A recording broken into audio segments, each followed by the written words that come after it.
American Monsters, The Love Canal Metalheads by Zyklin.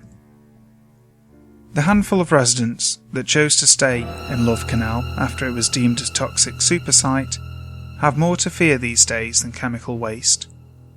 Every few years, rumours begin to circulate of the Metalheads.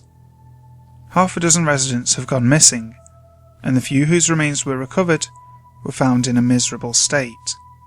The orbital bones around their eye sockets are broken and bruised. Black holes lay where their eyeballs once resided. Their skulls are drained of fluid, and their cheeks are sunken. Locals say you can hear the Metalheads at night. Their clumsy bodies slosh through the tainted water of the canal as they prowl the barren grounds for victims. On windy nights, you'll hear their heads wailing like organ pipes. The tone shifts as their necks crane about to taste the air. A gas station attendant on the east side of the canal claims to have seen one of the abominations in person. He described a four-legged beast jerking its way over the trash-strewn fields. Flimsy legs made the creature's belly drag across the dead grass. Its skin was as black as the sludge it spawned from. Bits of barbed wire and splintered wood protruded from its side. Bottle caps and broken glass were embedded into the creature's hands and knees, no doubt picked up and absorbed into their slimy flesh as it crawled through the night. 3-foot lead pipes impaled the creature's head. This is the source of their namesake.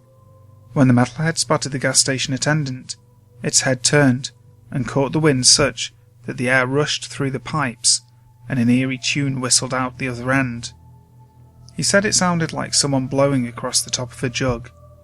It was a low, bellowing sound that resonated against the abandoned homes surrounding the canal. One of the Metalhead's bodies was found in the early 90s, but it was quickly covered up by the Environmental Protection Agency. I've been lucky enough to scan a few lines that haven't been blacklined from the report. The monster known as the Metalhead is not a singular being, but rather a colony of nematodes. These colonies gather around pipes leaking the old toxic goop and begin to mutate and grow. After a few months, the colony drains the pipe of all the sludge they have to offer. Now, they require a new food source. This next part, cryptozoologists neither understand nor agree upon. It seems, according to the documents, that these mature colonies emit a meaty smell in order to lure in passing animals, usually stray dogs or raccoons or opossums. When the animal comes to feed on the colony, it is snared and engulfed by the nematodes, and the massive worms begin to break down the animal's DNA. This is how these otherwise brainless worms learn to organize themselves in such a way that they can become mobile. They sprout primitive appendages. Cephalization occurs, whereby specimens form a head and older nematodes specialize as crude sensory organs. Fragments of the metal pipes that had once nourished the colony remain embedded in this head, acting as a proboscis with which they extract fluids from their victims to satiate their hunger. Love Canal is a ghost town these days. The most dangerous areas are fenced off with chain link and barbed wire. But if you manage to trespass on these forbidden zones, you may be treading through Metalhead territory.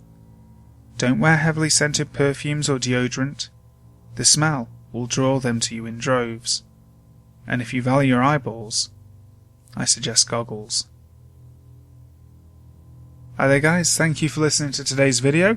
Unfortunately, this is now the end of the American Monsters series, but don't worry, I will have some more creepypastas for you next Tuesday.